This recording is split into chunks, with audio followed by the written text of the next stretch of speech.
Olá, pessoal. Professor Arcângelo aqui, professor aqui de vocês do curso preparatório para o concurso de Oficial de Justiça, Tribunal de Justiça do Estado de São Paulo, TJSP 2023. Se você assiste a esta aula por conta de outro concurso, é porque ela é totalmente compatível aí com o seu edital, não é? Muito bem, estamos falando sobre a citação, em continuação à aula anterior. Estamos aqui no artigo 252. Bem, pessoal, todos os artigos referentes à citação, evidentemente, são extremamente importantes para o concurso de oficial de justiça, de escrevente, porque, principalmente oficial de justiça, porque o oficial de justiça faz as citações, né? Faz as intimações e muitas outras diligências por ele realizadas, dentre outras, claro. Para o escrevente também, porque muitas das citações são feitas de forma eletrônica, pelo correio, né? Edital. E aqui o artigo 252 vai tratar especificamente sobre a chamada citação por hora certa, tá certo? Muito bem. E ela é importante porque ela também se aplica ao Código de Processo Penal. Muito bem, então, estamos aqui gravando por conta do concurso de Oficial de Justiça 2023. Claro, se você assiste por conta de outro concurso, é porque estes artigos são importantes também aí para o seu concurso, tá certo? Quer ter acesso aos PDFs aqui da nossa aula? Acesse então Explica Isso Direito Concursos.com. Lá você encontra as videoaulas bem organizadas numa plataforma EAD, muito fácil de gerenciar essas aulas, saber o que você já assistiu, o que falta assistir, qual é o seu progresso, né? Dentre outras facilidades, porque nem tem propaganda comercial nem nada. E você tem acesso aos PDFs com comentários, o que facilita muito a compreensão. E por um valor super acessível, pessoal. Hoje, aqui no momento que a gente está gravando, imagina, Código Civil e Processual Civil para esse concurso, bem explicadinho, apenas por R$ 69,90 o curso todo e com acesso ao material. Você imprime o material e transforma ele numa excelente apostila para revisão e estudos. Artigo 252. Quando por duas vezes o oficial de justiça houver procurado o citando aquela pessoa que vai ser citada, né? Em seu domicílio ou residência, sem o encontrar, deverá, havendo suspeita de ocultação, intimar qualquer pessoa da família, ou, na sua falta, qualquer vizinho, de que no dia útil imediato, ou seja, no dia seguinte, útil imediato, voltará a fim de efetuar a citação na hora que designar. Ou seja, vai ao oficial de justiça, não encontra. Vai no outro dia, também não encontra. Ele suspeita, ele não tem certeza, ele suspeita de que a pessoa esteja se ocultando. O que ele faz? Intima a pessoa da família de que no dia útil imediato, num determinado horário, ele retornará ao endereço para promover então a citação, certo? Se ele intimar um vizinho, esse vizinho fica intimado a comunicar, evidentemente, o vizinho de que o oficial de justiça voltará naquele dia e tudo mais. Tá bom, então? Vamos continuar para compreender isso. Parágrafo único.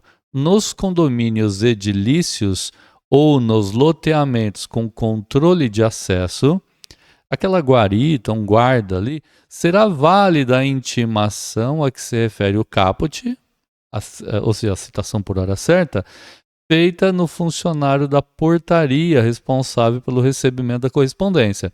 Ou seja, não precisa ser um vizinho, nem uma pessoa da família. Faz a citação por hora certa na pessoa do funcionário responsável ali, né, pela vigia, pela guarda do condomínio, tá certo? Opa, pessoal, vamos lá, tô me perdendo aqui. Desculpem aí. Vocês têm aqui os comentários, tá? Quantas vezes, né? O que mudou do antigo CPC para o novo? No antigo CPC eram 3 vezes que o oficial de justiça ia. E agora mudou para 2 vezes. Veja que os artigos seguintes continuam a falar sobre a citação por hora certa, então são extremamente importantes aqui e relevantes para o caso, tá bom? No dia e na hora designados, aquele que o oficial de justiça, naquela segunda visita, né, intimou o vizinho ou alguém da família, o oficial de justiça, independentemente de novo despacho, ou seja, ele não vai certificar que ele foi até a casa e que fez o que fez, devolve para o juiz para que o juiz despache e diga, agora volta lá e faz. Não, não. Ele está com o mandado em mão, foi 2 vezes, intimou a pessoa que voltaria no dia útil imediato, num determinado horário, ele volta, não precisa ter uma ordem nova do juiz, comparecerá ao domicílio ou à residência do citando, a pessoa a ser citada, a fim de realizar a diligência. Olha agora o que os parágrafos vão falar, qual é o procedimento do oficial de justiça. Se o citando não estiver presente, a pessoa a ser citada, o oficial de justiça procurará informar-se das razões da ausência. Ou seja, pode ser que tenha ocorrido algo muito sério, grave, não foi possível ele estar presente. Dando por feita a citação, ainda que o citando se tenha ocultado em outra comarca. Ó, se o citando não estiver presente, o oficial de justiça procurar informar-se da razão, dando por feita a citação. Ou seja, ele vai usar um bom senso, essa é a minha opinião, né? Se bem que a lei está dizendo o seguinte, vai se informar por que da ausência dele, dando feita a citação, ou seja, já combinou problema agora do citando. Ele vai dar a citação como feita, ainda que o citando se tenha ocultado em outra comarca, ou seja, ele está numa outra cidade, seção ou subseção judiciária. Parágrafo 2º diz que a citação com hora certa será efetivada mesmo que a pessoa da família, aquela que foi intimada, ou o vizinho, que estavam intimados, estejam ausentes. Ou seja, eles não atenderam. Ou seja, embora presente a pessoa da família e também ausente, ou se estiver presente, se recusa a receber o mandado. Vocês viram que isso deixou uma força muito grande para essa desconfiança do oficial de justiça e da pessoa por citada. Parágrafo 3º. Da certidão da ocorrência, o oficial de justiça deixará contrafé com qualquer pessoa da família. Contrafé é a cópia, né? Conforme o caso, declarando-lhe o nome. O oficial de justiça fará constar do mandado a advertência de que será nomeado curador especial se houver revelia. Então, o oficial de justiça vai anotar no mandado, olha, em caso de revelia, será nomeado curador especial. Certo, então? Muito bem. Entenderam aí a citação por hora certa? É oficial de justiça, eu sou oficial de justiça, a gente faz isso com uma certa regularidade, tá? Artigo 254. Feita a citação com hora certa, veja agora, esses são os procedimentos que o cartório, né, o escrivão, que é o chefe do cartório ali, o diretor, né, e as providências que vão ser tomadas. Por que essas providências? Para evitar que o réu fique indefeso. Vai que a desconfiança de que estava se ocultando não era realmente verdadeira, ele não estava se ocultando. Então, para haver uma garantia aí, é que a lei, no artigo 254, o CPC, estabelece o seguinte: feita a citação com hora certa, o escrivão ou chefe da secretaria enviará ao réu, ao executado ou interessado, no prazo de 10 dias, contado da data da juntada do mandado aos autos. Por que 10 dias depois? Porque fica aguardando que o réu apresente uma contestação. Ele tem 15 dias para fazer isso, não é? Mas aguarda 10 dias porque ele pode juntar a contestação. E aí será evidente que ele tomou ciência da citação. Certo? Enviará então a carta, telegrama ou correspondência eletrônica dando-lhe ciência de todo o ocorrido. Tá certo? Essa é uma garantia aí para que ele não fique indefeso, né?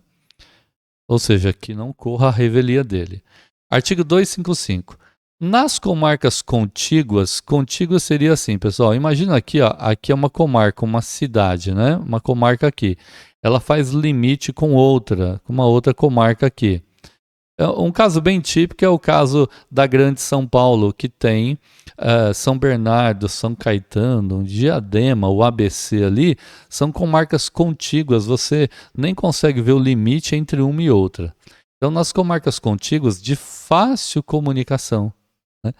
E nas que se situem na mesma região metropolitana, no caso do ABC, está na mesma região metropolitana. Contíguas seria essa, uma ao lado da outra. O oficial de justiça poderá efetuar em qualquer delas citações, intimações, notificações, penhoras e quaisquer outros atos executivos.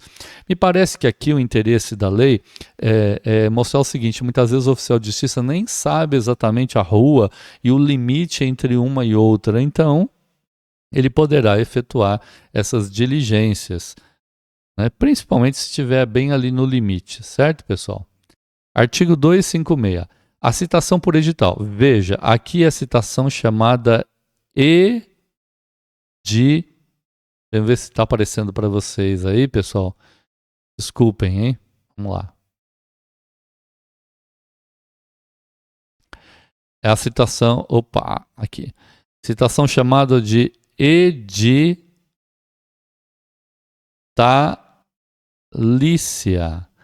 A citação editalícia é aquela promovida por meio de edital.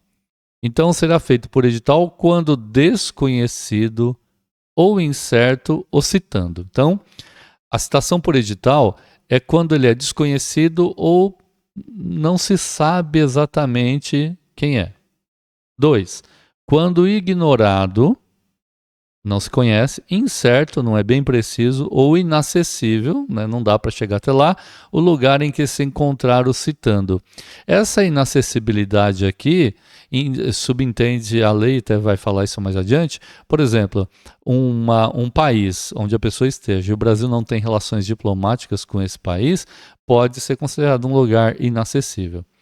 E nos casos expressos em lei. Então, a lei vai exigir edital em algumas situações específicas, então deverá ser feita dessa maneira. Parágrafo 1º, quanto ao edital.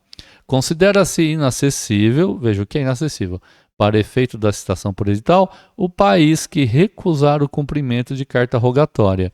Ou seja, manda uma carta rogatória, que é aquela que você faz um pedido através das vias diplomáticas, faz a tradução para ir até aquele país, ele se recusa a dar cumprimento. Então, ali é considerado um lugar inacessível. Geralmente são países com os quais o Brasil não tem relação diplomática. Parágrafo 2º. No caso de ser inacessível o lugar em que se encontrar o réu, a notícia de sua citação será divulgada também pela rádio, se na comarca houver emissora de radiodifusão. Então, está dizendo, inacessível lugar em que se encontra o réu, notícias da citação também pela rádio. Interessante isso, né? Terceiro, o réu será considerado em lugar ignorado ou incerto se infrutíferas, ou seja, não teve sucesso as tentativas de sua localização, inclusive mediante requisição pelo juízo de informações sobre seu endereço nos cadastros de órgãos públicos ou de concessionária de serviço público. Então, veja, o réu é considerado em lugar ignorado, incerto, não sabido, costuma-se falar que ele está em lins. Lugar ignorado, né, não sabido, né, incerto e não sabido.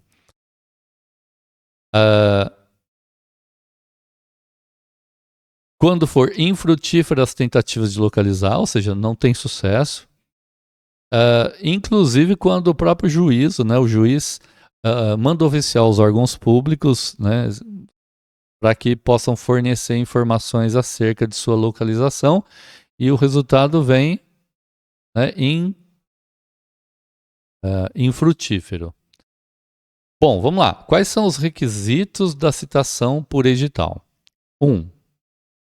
a afirmação do autor, né, autor da ação, ou a certidão do oficial de quem? De justiça, informando a presença das circunstâncias autorizadoras, que são aquelas acima, ok? De que ele não está sendo encontrado. 2. A publicação do edital, tem que publicar na rede mundial de computador, ou seja, na internet, no sítio do respectivo tribunal. Sítio, ele quer dizer o site, viu, pessoal? É que a tradução de site na língua portuguesa, o correto é sítio. Sítio do respectivo tribunal, no caso TJSP, né, .jus.br. Tribunal de Justiça do Estado de São Paulo, tá? TJSP, tudo junto, .jus, justiça.br. E na plataforma de editais do Conselho Nacional de Justiça, que é o CNJ.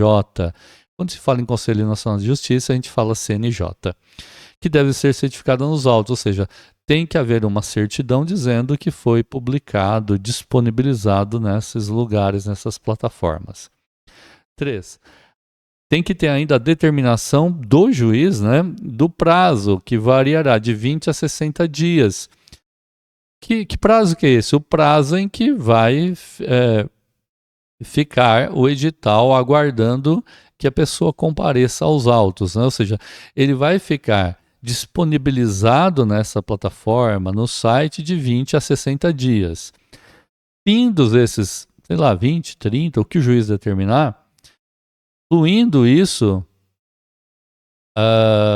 fluindo da data da publicação única ou havendo mais de uma da primeira. Então, desde que houve a publicação no site, conta aquele prazo de 20, 25, 30, 40, 60, 50, o que o juiz determinar, do prazo para ficar lá disponibilizado, tá certo? Depois a gente vai ver que a citação ainda vai correr o prazo para ele embargo a partir, então, decorridos esses 20, 60 dias. 4. A advertência de que será nomeado curador especial em caso de revelia. É o mesmo caso da hora certa, certo? Dessa publicação vai constar a advertência de que, se ele não contestar a ação, ok? Será nomeado um curador especial, geralmente um advogado, né? Para cuidar dos interesses aí desse réu. Parágrafo, porque ainda assim ele não pode ficar indefeso, né? O juiz poderá determinar que a publicação do edital seja feita também em jornal local de ampla circulação ou por outros meios considerando as peculiaridades da comarca, da seção ou da subseção. Aqui é uma questão muito subjetiva do juiz, né? O juiz poderá determinar, ele não é obrigado, né, que se publique em jornal ou de uma outra maneira, porque o objetivo é tornar isso público o mais público possível. Certo, então? Prosseguindo aí, artigo 258. A parte que requerer a citação por edital, alegando dolosamente, ou seja, com a intenção, né, a ocorrência das circunstâncias autorizadoras para a sua realização, incorrerá em multa de 5 vezes o salário mínimo. Veja, vamos lá. A parte que está querendo a citação por edital, ela alega dolosamente, ou seja, com a intenção de enganar, alegando que, olha, ele não está sendo localizado e que eu tomei todas as providências. E isso vem a ser descoberto depois pelo juiz, ou a parte, né, vem se contrapor aquela, pedindo anulação do edital, né? E descobre-se que a parte alegou dolosamente que ocorreu todas aquelas circunstâncias que autorizam a citação por edital. Aí o juiz pode estabelecer uma multa de 5 vezes o salário mínimo contra essa parte. A multa vai se reverter para quem? Para o Estado, para o Judiciário? Não. Está aqui, ó, parágrafo único. Vai reverter em benefício do citando, que é aquela pessoa que estava sendo citada. Ok? Artigo 259. Serão publicados editais na ação de uso capião de imóvel. Aqui, pessoal, é a obrigatoriedade de edital. Ela não é uma alternativa. Além de mandar citar a União, o Estado, o município, além de citar os confinantes, né, os vizinhos e tudo mais, que são possíveis interessados, também é obrigatório o edital, ação de uso capião, né? Aquela pessoa que tem a posse do imóvel, mas não é proprietária dele, paga os impostos, ocupa aquele local e entra com ação de uso capião para adquirir o título de propriedade. Na ação de recuperação ou substituição de título ao portador, ou seja, numa ação de recuperação ou de substituição de um título ao portador, também é obrigatório o edital. E por fim, 3, em qualquer ação em que seja necessária, por determinação legal, a provocação para participação no processo de interessados incertos ou desconhecidos. Em qualquer ação em que seja necessária por determinação legal, a lei vai exigir isso, uma provocação para participação do processo. Esse inciso está aqui porque senão você tem que ficar citando muitas leis que inclusive talvez nem existam ainda. Então ele já dá essa abertura. Certo, então? Muito bem. É só para explicar para vocês, né? A ação de recuperação ou substituição de título, que é o inciso 2, é quando necessária a citação de detentores de título ao portador, por exemplo, documento de crédito, né, que podem ser transferidos apenas por uma simples entrega. Ok? Ok, então, pessoal, é isso que a gente tinha a falar sobre a citação por hora certa e por edital. Evidentes são importantíssimas aqui para o concurso de vocês e outros concursos. Entender bem isso, tá? Se você não é ainda, né, inscrito aqui no nosso canal do YouTube, ajuda a gente, se inscreva aí agora, clique no sininho das notificações, legal? Deixa o seu like, o seu comentário, isso ajuda aqui a gente a postar cada vez mais conteúdos aqui para vocês. Uma orientação para vocês, né? Está estudando aí para o concurso de oficial de justiça? Disponibilize tempo, né, para você, a cada nova aula, fazer revisões das aulas anteriores, tá bom?